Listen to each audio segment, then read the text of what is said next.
Things have definitely changed for Piers Morgan. It was for the past 2 years, we were so used to hearing him say, but do you condemn Hamas? But as of recent, as of this year, and even more so within the past couple of weeks, Piers Morgan has been pushing back against Israel. Piers Morgan has been pointing his finger at Israel after all this time. And now some of the pro-Israel accounts that were championing him during the time when he was asking everybody on his show, but do you condemn Hamas? Now those people are starting to turn. Imagine that. Someone sent me this video that's really interesting, this conversation that Piers Morgan had with Dave Rubin, who is 100% pro-Israel, definitely a Zionist, has no sympathy for the death of the Palestinian people. And I want you to hear what Piers Morgan said to Dave Rubin in this interview. We're going to get started right about here. Let's get into one that I have hit you on repeatedly on Twitter. We've had our little things back and forth. And again, it's always respectful, but I want to show you one. It's a little compilation. It's about 60 seconds or so, some of the Israel stuff. Basically waging war on a very small area of land, densely populated by 50% children. And in the process, you're killing thousands and thousands of children and will continue to do so. And I have resisted going as far as you have done in your criticism of the Israeli government. I resist no more. I think we've reached common ground about what we view is happening and has been happening through this period of this blockade, which frankly is just starvation of the people there, including so many innocent young women and children.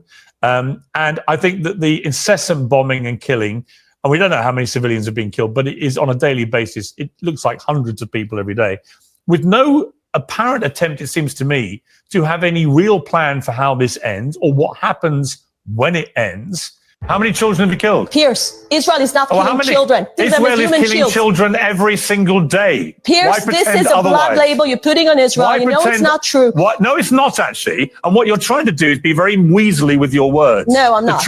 They then moved into a nearly 3-month blockade, which to me is a criminal starvation of a populace, which should never have been allowed to happen. The bombardment has been utterly relentless all over Gaza. They've obliterated 70% of Gaza. I think is completely disproportionate to what happened to Israel on October the 7th. These hardliners on the Israeli government cabinet, the way they've been talking now quite brazenly and openly about ethnic cleansing. Okay, So notice he didn't show any of the commentary from Piers Morgan over the past, post like immediately right after October 7th. Notice he's not showing any of that. He's not showing any of the commentary from Piers Morgan where he was defending Israel heavily and pointing his fingers at Hamas for over 2 years. We watched that happen. So this is Dave Rubin trying to paint a particular narrative to make it seem like Piers Morgan was this way for most of the time, and that is not the case. So pay attention to that.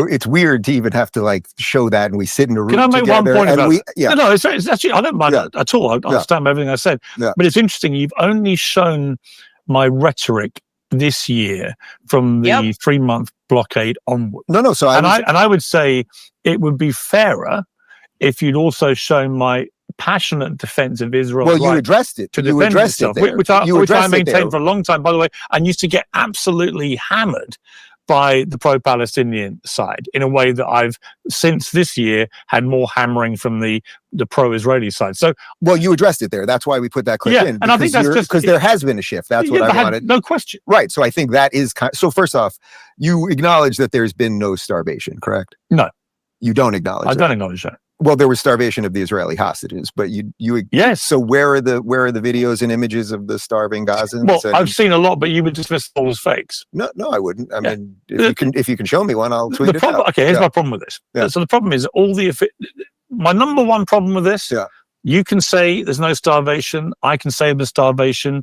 The UN says there was starvation, but you guys don't believe a word the UN says. The other official bodies say there was starvation. You don't want to hear a word they say. Israel denies everything. And in the end, the biggest problem is that Israel will not allow, to this day, international journalists into Gaza to do their jobs.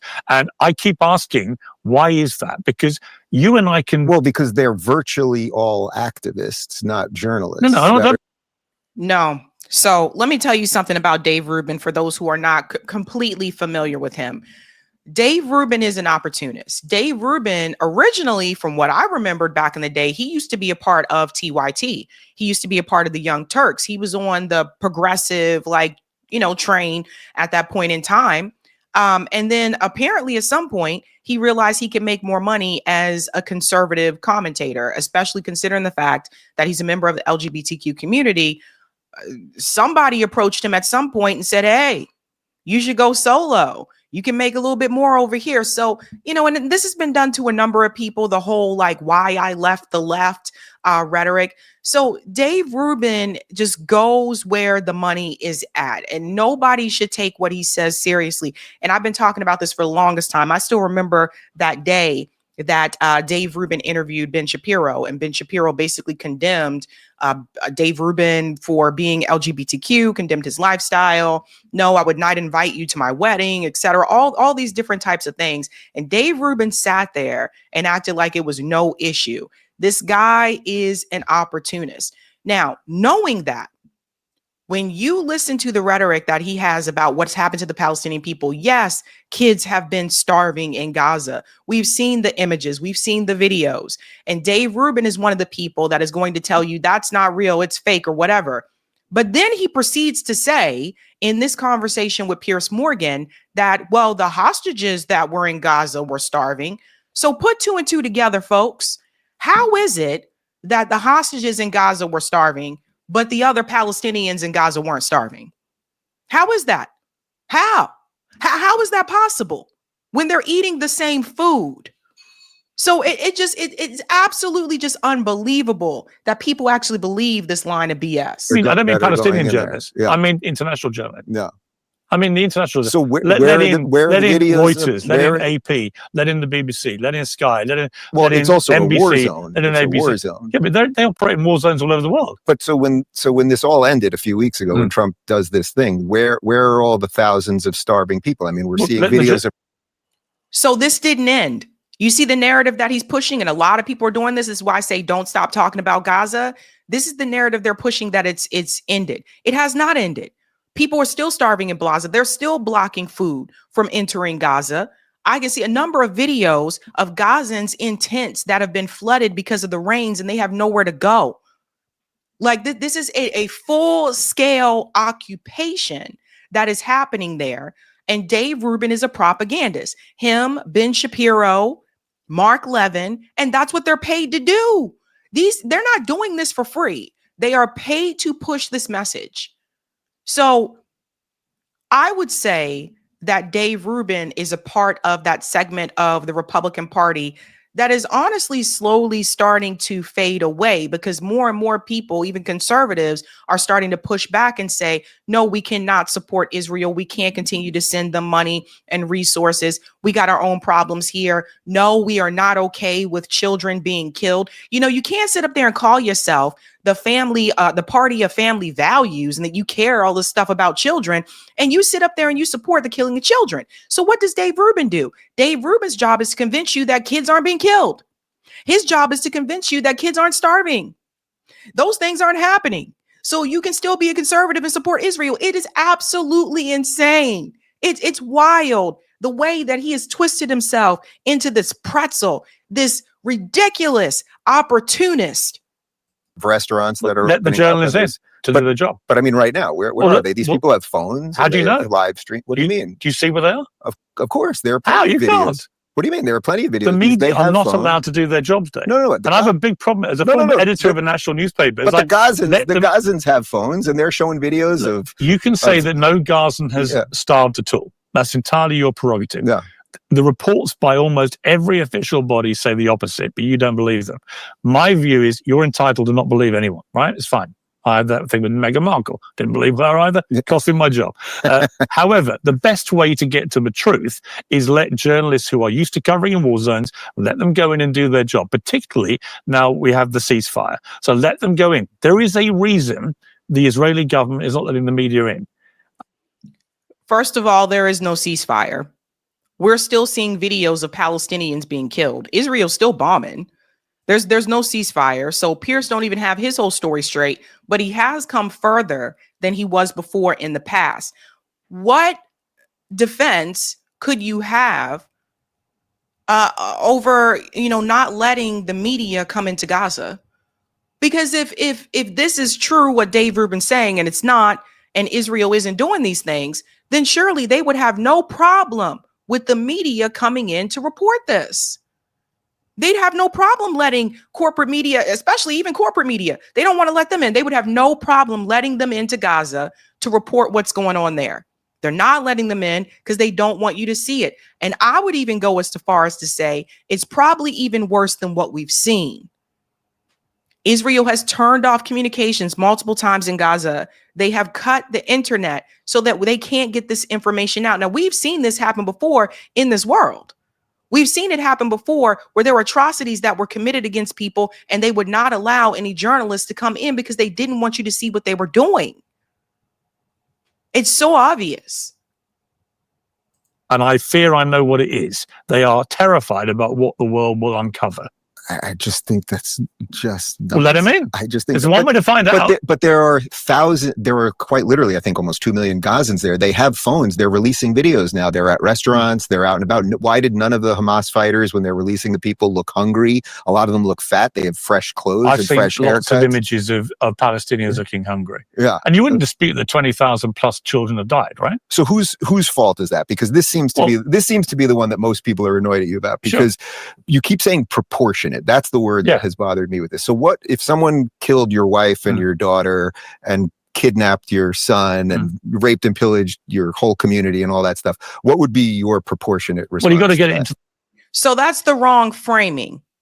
All right. And this is what Piers should have said here. That's the wrong framing. Because if you are a part of the party that cares about family values, then to you, every life should matter, right? Especially if it's a child. Children are innocent. And shouldn't you care about every life? The same way you cared about the Ukrainian woman that was on the bus in Charlotte, North Carolina, that was killed by the guy, the guy that they said that was mentally ill. The way that all of you cared so much about that woman's life, shouldn't you care about all the lives that have been killed in Gaza? So now all of a sudden it needs to be a certain number. And that's the argument. If I was Piers Morgan, I would have pushed back on that. You need to change your framing. If you say, and these are the people, and I got to say this, people like Dave Rubin, these are the people who have gone around for years. Remember during the George Floyd protests, what did they say? All lives matter. So if all lives matter, shouldn't you care about the lives of those kids that are being killed in Gaza? Oh, but now you need a certain number. You see how you can call people out on their bullshit? And that's what Piers Morgan should have done. He should have pushed back on that framing. The context of why I criticized what happened. I do believe the 3-month blockade earlier this year was a criminal blockade. I believe it was deliberate starvation of a people, deliberately denying them food and aid. If you has any other country in the history of the world been told to feed the people that are killing it? If you look at the Geneva Convention, actually, but then no other country in the world has the control that Israel has over Gaza, right? Exactly. Israel occupies Gaza. So if Israel didn't want to be responsible for feeding people in Gaza, then they wouldn't occupy it. They would have never expelled the Palestinian people to begin with anyway. This argument that Dave Rubin has is just absolutely insane. It doesn't make any sense. He's acting as if Israel doesn't occupy Gaza. They control the land, the air, the water.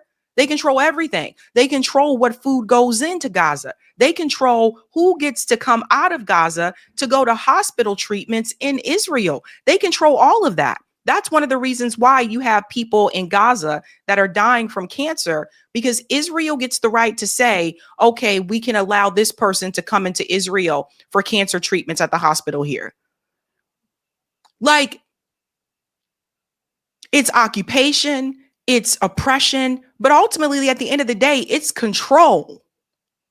It is forced control of a people. Imagine if someone just took over like your neighborhood and then they pushed you out and said, you can only live in this space. And then they put a fence around it and say, you can't leave this spot at all. How would you feel? I would think most Americans would have a problem with that. I would hope to think everybody would have a problem with that. But this is what they do. This is what they do. Well, which again is a whole separate issue, isn't Egypt could open the door. Of course it could, and it should. And it should.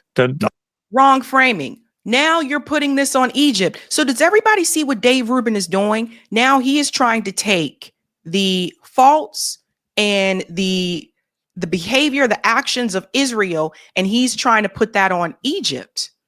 Now all of a sudden it's Egypt's responsibility to open your door and let them in. They should have never been kicked off their land to begin with. The framing is entirely wrong. And it is not on another, and I've said this before, it is not on another country to come in and fix and resolve the problems that have been created and exacerbated by Israel and the United States. So all of this in order to take that blame off of Israel. Terrible framing. Nobody's annoyed at Egypt. I don't dispute that for a moment. Yeah. And look, I've always supported Israel and its right to exist. And when this happened, October the 7th, one of the worst things I've ever seen, and I steadfastly supported Israel's right to defend itself, and I still do. However, I kept asking from early on, what would be a proportionate response? But who has ever been asked to have a proportionate response? Well, let me ask you. So they should have murdered 1,000 people and raped women. Let me throw it back at you. Yeah. In the history of the Israel-Palestine conflict, 75 years or so, there has never been a response from either side to an atrocity by the other. Both sides claim the other side's committed atrocities, right? There's never been a response, anything on this scale. So we had, on October the 7th, 1,200 people were killed. We had nearly 7,000 more wounded. We had 255, 6 people who were kidnapped, including a baby, including Holocaust survivors. Absolutely horrific. But the reason I asked about proportionality, show me another moment in the 75-year conflict where the response has been to kill 60 times as many people, and where you have hang on, let me finish. Where you have a government with people like Smodrich and Ben-Gvir who begin publicly, openly talking about ethnically cleansing all the Palestinians from Gaza, about annexing the West Bank, about taking complete control of all of it, to the point that Donald Trump had to step in and say that is not happening, and credit to him for doing that. Sure, so but when random ministers they're not random ministers. About, they're not two of the most senior people in the government. No, but them.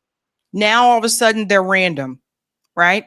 So when Dave Rubin tells you that the Palestinian people wants to kill all the people in Israel, they're not random people. But you actually have members of the Israeli government who have been saying those things and continue to say those things. Not to mention the way that they treated the activists that were a part of the Freedom Flotilla, the way that they treated Greta Thunberg, the way that they treated Chris Smalls, how they beat, the crap out of Chris Smalls. So everybody has seen Israel for what it really is. And I think, Dave Rubin is trying to wheel in people like Piers Morgan, Tucker Carlson, not Ben Shapiro, excuse me. They can't wheel in Candace Owens. They're trying to wheel in those people to get them to change their rhetoric on Israel. Piers Morgan was probably the most staunch defender of Israel was a podcaster during that time, one of the more staunch ones. And to see him even turn just a little bit, they see it as problematic, right? So 2, Israel killed some of their own people on October 7th. We know this to be true today because of the reporting that has come out. Dave Rubin doesn't mention that. Piers Morgan doesn't mention that here. So that also needs to be called out. And it's just really, honestly, I'm disgusted. Like, as an American, I'm disgusted. I really, really am. And it's just, to me, the way that people like Dave Rubin can just sit there and pretend as if these things did not happen. And then when it's proven, we prove to you this did happen, then it's just, why didn't Egypt open their doors? Israel is a pariah. It is a disgusting state full of hate and supremacy. And it's crazy. And I look back on things and even growing up, I didn't even really think of Israel like that. I wasn't pro, woo, let's protect Israel. I was never that way. But I didn't know a lot of the things that were happening. And now the world has seen it. We've all seen it. And I sincerely wonder, would we have all seen it had it not been for social media? Let's say this happened in 2001. It would have been much harder. Much harder. Let's go on a little bit more here. Talking about things is different. I mean, I hear that a lot. But is there literally, can you name one Palestinian leader, either Fatah or Hamas, that isn't for a complete genocide? Is there one? There isn't in for a complete genocide. Yeah, of the Israeli people. Is there one? Can you name one Palestinian leader that isn't for a complete genocide of every Be under no illusion of what I think about. But they have not committed a genocide against the Israeli people. That this is the thing. What they want is their own self-determination. They want to be free. They don't want to be occupied. You can't cage people in like animals and expect them not to rise up one day and say, get me the hell up out of here. That's where we're at right now. That's where we're at right now, folks. And it is just astounding to me that anyone would argue with that. Hamas, for example, I think Hamas are a despicable terror group. But so what would its proportional response so my be? point, my point is this. You have a unique population in Gaza where half of them are under 18. There is a unique proportion of kids in this part of the world, right? So at what point do you try and find a different way to resolve this? It turned out that Donald Trump found a different way to do it, right? Donald Trump did not agree with Israel continuing to just level Gaza to the floor. He did not agree with Ben-Gvir and Smotrich saying kick all the Palestinians out. Actually, he wants to rebuild Gaza now and make it a prosperous place for Gazans to live, right? But he just wants to make money. He just wants to make money. Don't go around applauding Donald Trump for this, because ultimately at the end of the day, Donald Trump wants to build businesses there and he wants to make money. So he kind of wants his own form of occupation. Okay. And do you guys think that all the Palestinians are going to be able to stay there when those things happen? No, of course not. They want to make Gaza a billionaire tax haven, a place where the rich can go play on at these beachfront resort that they build. That's what they want to make it. Now, what we know from history is that when this type of energy takes place, ultimately the people who are already there are usually pushed out. There may be a couple that might be able to hang around, but the rich ain't trying to play with you. The rich ain't they're not trying to dance with you. They're not trying to, go to dinner with you. None of that. They ultimately want them out. When a place is demolished, and we saw this right here in the United States, if you watch my documentary, you'll see this.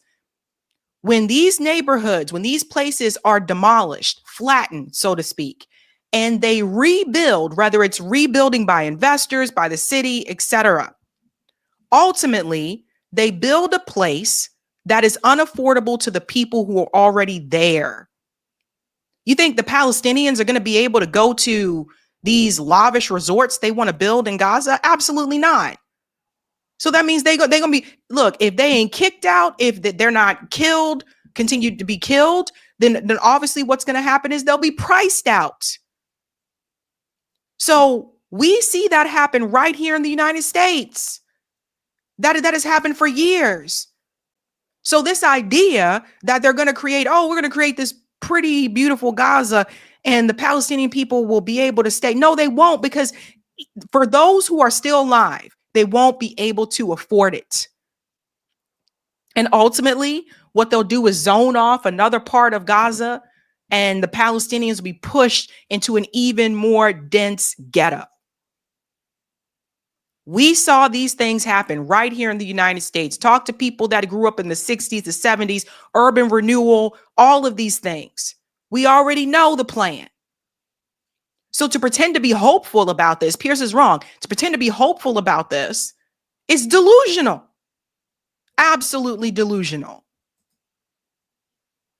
Wants a two-state solution, which I don't think Netanyahu wants in a million years. Right? Well, I don't know that Trump wants a two-state solution. Well, I think I think ultimately, if he could achieve it where you can protect the security of Israelis, he would. Yeah, because it's the only way this ever gets resolved. Yeah, I don't agree with that. The Palestinians already have a state. It's called Jordan. They have the majority Palestinian population. They're ruled over in a actual apartheid by the Hashemite king. But nobody wants. Now he's trying to push them over to Jordan. This is insane. I can only take so much of this, but now they need to go to Jordan. See how that works? Until Israel starts to take pieces of Jordan, because that's part of the greater Israel plan. and they'll continue to get pushed further and further out. If you watch my documentary Removed: Black Erasure in Boston, you'll see what I'm talking about. You'll see what I'm talking about. And that happened in cities all across the United States. Detroit, Milwaukee, Chicago, San Francisco, Oakland. It's happening in New Orleans. It happened in Charleston. It's happening in Charleston, South Carolina, of all places. Like, they will continue to push them out while they build and rebuild and make Gaza this business entertainment haven for those who can't afford it. So you guys already know, you already read the script. You've already seen this movie.